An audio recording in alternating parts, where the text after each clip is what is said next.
Hello, ಎಲ್ಲರಿಗೂ ನಮಸ್ಕಾರ. Welcome back to my channel. ಯಾರೆಲ್ಲ ನನ್ನ ವಿಡಿಯೋನ ಫಸ್ಟ್ ಟೈಮ್ ನೋಡ್ತಾ ಇದ್ದೀರಾ ಅವರು ಸಬ್ಸ್ಕ್ರೈಬ್ ಮಾಡಿಕೊಂಡು ಅದ್ರ ಪಕ್ಕದಲ್ಲಿರುವಂಥ ಬೆಲ್ ಐಕನ್ನ ಪ್ರೆಸ್ ಮಾಡಿ. ಇವತ್ತು ನಾನು ತುಂಬ ಸುಲಭವಾಗಿ ಹೇಗೆ ಪುಳಿಯೋಗರೆನ ಮಾಡೋದು ಅಂತ ತೋರಿಸ್ತಾ ಇದ್ದೀನಿ. ಅದು ಬಂದು ನಾನು ಹೋಮ್ ಮೇಡ್ ಪುಳಿಯೋಗರೆ ಪೌಡರ್ನ ಬಳಸ್ಕೊಂಡು ಹೇಗೆ ತುಂಬ ಸಿಂಪಲ್ ಮತ್ತು ಈಸಿಯಾಗಿ ಮಾಡೋದು ಅಂತ ನೋಡೋಣ ಬನ್ನಿ. ಇಲ್ಲಿ ಬಂದು ಅನ್ನ ರೆಡಿ ಇದೆ.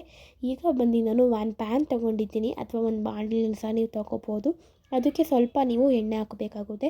ಒಂದು 4 to 5 ಟೇಬಲ್ ಸ್ಪೂನಷ್ಟು ಎಣ್ಣೆ ಹಾಕ್ಕೊಂಡು ಆಮೇಲೆ ಸಾಸಿವೆ ಹಾಕಬೇಕು. ಸಾಸಿವೆ ಚಿಟಪಟ ಅಂತ ಸಿಡಿದ್ಮೇಲೆ ಒಂದೆಸ್ಲಷ್ಟು ಬೆಳ್ಳುಳ್ಳಿನ ಸೇರಿಸ್ಕೋಬೇಕು. ನಾನು ಸಿಪ್ಪೆ ಸುಳ್ಳು ಸೇರಿಸ್ಕೊಂಡಿದ್ದೀನಿ. ನೀವು ಕುಟ್ಟಿ ಸಹ ಹಾಕೋಬೋದು. ನಿಮ್ಗೆ ಯಾವ ಥರ ಇಷ್ಟ ಆಗುತ್ತೋ ಆ ಥರ ಹಾಕ್ಕೊಳ್ಳಿ. ನಾನಿಲ್ಲಿ ಬಂದು ಕಡಲೆ ಬೀಜನ ಸೇರಿಸ್ಕೊಂಡಿದ್ದೀನಿ. ಆಲ್ರೆಡಿ ಪೌಡರ್ಗೆ ಹಾಕಿದ್ದೀನಿ ಕಡಲೆ ಬೀಜ, ಬಟ್ ಇನ್ನೂ ಸ್ವಲ್ಪ ಎಕ್ಸ್ಟ್ರಾ ಬೇಕಂದರೆ ನೀವು ಸೇರಿಸ್ಕೊಂಡು ಚೆನ್ನಾಗಿ ಫ್ರೈ ಮಾಡಬೇಕು ಅಂತಲೇ ಹೇಳ್ಬೋದು. ಈ ಪುಳಿಯೋಗರೆ ಪೌಡರ್ ರೆಸಿಪಿ ಏನಾದರೂ ಬೇಕಿದ್ದರೆ ನಾನು ಡಿಸ್ಕ್ರಿಪ್ಷನಲ್ಲಿ ಲಿಂಕ್ ಆಗಿರ್ತೀನಿ, ನೋಡಿಕೊಂಡು ಮಾಡಿ. ಪುಳಿಯೋಗರೆ ಪೌಡರ್ ಮಾತ್ರ ತುಂಬ ಟೇಸ್ಟಿಯಾಗಿ ಬಂದಿತ್ತು ಅನ್ಬೋದು. ಸಕ್ಕತ್ತಾಗಿತ್ತು, ತುಂಬ ಇನ್ಸ್ಟೆಂಟಾಗಿ ಈಸಿಯಾಗಿ ಮಾಡ್ಕೋಬೋದು. ಕಲರು ಸಹ ತುಂಬ ಚೆನ್ನಾಗಿತ್ತು ಅನ್ಬೋದು. ಕಮ್ಮಿ ಖರ್ಚಲ್ಲಿ ಆಲ್ಮೋಸ್ಟ್ ಒಂದು 250 to 300 ಗ್ರಾಮಷ್ಟು ಬಂದಿತ್ತು ಅನ್ಬೋದು. ಸಕ್ಕತ್ತಾಗಿತ್ತು. ಈಗ ನಾನು ಆಗಿದ ತಕ್ಷಣ ಎಲ್ಲ ಚೆನ್ನಾಗೇ ಫ್ರೈ ಆಯಿತು. ಫ್ರೈ ಆಗಿದ ತಕ್ಷಣ ನಾನಿವಾಗ 4 ರಿಂದ 5 ಸ್ಪೂನಷ್ಟು ಪುಳಿಯೋಗರೆ ಪೌಡರ್ನ ಸೇರಿಸ್ಕೊತಾ ಇದ್ದೀನಿ. ಸೇರಿಸ್ಕೊಂಡು ಒಂದು ನಿಮಿಷ ಎಣ್ಣೆಯಲ್ಲಿ ಹುರ್ಕೊಳ್ಳಿ. ಜಾಸ್ತಿ ಹುರ್ಕೊಳ್ಳಿ ಅಂಥ ಅವಶ್ಯಕತೆ ಏನಿಲ್ಲ.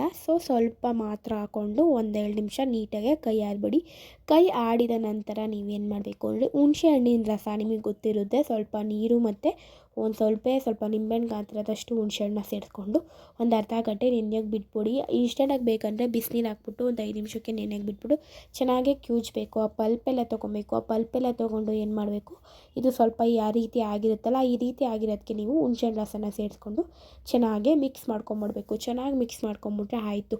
ನೀವು ಬೇಕಾದರೆ ಸ್ವಲ್ಪ ಮೆಣಸಿನ್ಕಾಯಿ ಸೇರಿಸ್ಕೋಬೋದು ಅಥವಾ ಉಪ್ಪು ಹಾಕ್ಕೋಬೋದು, ಅರಿಶಿನ ಹಾಕ್ಕೋಬೋದು, ನಿಮ್ಗೆ ಇಷ್ಟ. ನಾನು ಎಲ್ಲ ಪೌಡರ್ಗೆ ಹಾಕ್ಬಿಟ್ಟಿದ್ದೀನಿ, ಮೆಣಸಿನ್ಕಾಯಿ, ಉಪ್ಪು ಎಲ್ಲ. ಅದಕ್ಕೋಸ್ಕರ ನಾನು ಯಾವುದೂ ಸೇರಿಸ್ಕೊಂಡಿಲ್ಲ. ಎಲ್ಲ ಇನ್ಸ್ಟೆಂಟ್ ಪೌಡರ್ ಆಗಿರೋದ್ರಿಂದ ತುಂಬ ಚೆನ್ನಾಗಿರುತ್ತೆ ಅಂದ್ಬಿಟ್ಟು ಎಲ್ಲನೂ ಸಹ ಸೇರಿಸ್ಕೊಂಡಿದ್ದೀನಿ.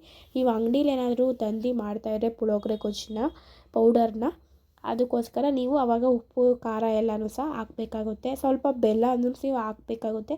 ನಾನು ಇಲ್ಲಿ ಹಾಕಿಲ್ಲ ಅಂದರೆ ನಾನು ಪೌಡರ್ಗೆ ಎಲ್ಲ ಹಾಕಿದ್ದೀನಿ. ಪೌಡರ್ ಒಮ್ಮೆ ಟ್ರೈ ಮಾಡಿ ನೋಡಿ, ನೀವು ಸಹ ತುಂಬ ಫ್ಯಾನಾಗಿ ಹೋಗ್ತೀರಾ. ಸೇಮ್ MTR ಸ್ಟೈಲಲ್ಲೇ ಬಂದಿರುತ್ತೆ ಅನ್ಬೋದು. ಸಖತ್ತಾಗಿರುತ್ತೆ, ಟೇಸ್ಟ್ ಮಾತ್ರ ಸೂಪರ್ ಅನ್ಬೋದು.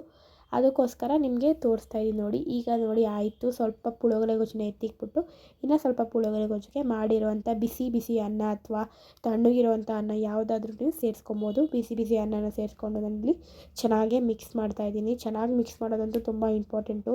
ತುಂಬ ಟೇಸ್ಟಿಯಾಗಿ ಬಂದಿತ್ತು ಅನ್ಬೋದು. ಒಮ್ಮೆ ಮನೇಲಿ ಟ್ರೈ ಮಾಡಿ ನೋಡಿ. ನನ್ನ ರೆಸಿಪೀಸ್ ಎಲ್ಲ ಟ್ರೈ ಮಾಡಿ ಹೇಗಿತ್ತು ಅಂತ ಕಮೆಂಟಲ್ಲಿ ತಿಳಿಸಿದ್ರೆ ನನಗೂ ಕೂಡ ಅವಾಗ ಗೊತ್ತಾಗುತ್ತೆ ನೀವು ಟ್ರೈ ಮಾಡ್ತಿದ್ದೀರಿ ಅಂದ್ಬಿಟ್ಟು. ನನಗೂ ಕೂಡ ತುಂಬ ಖುಷಿಯಾಗುತ್ತೆ ಅಂತಲೇ ಹೇಳ್ಬೋದು.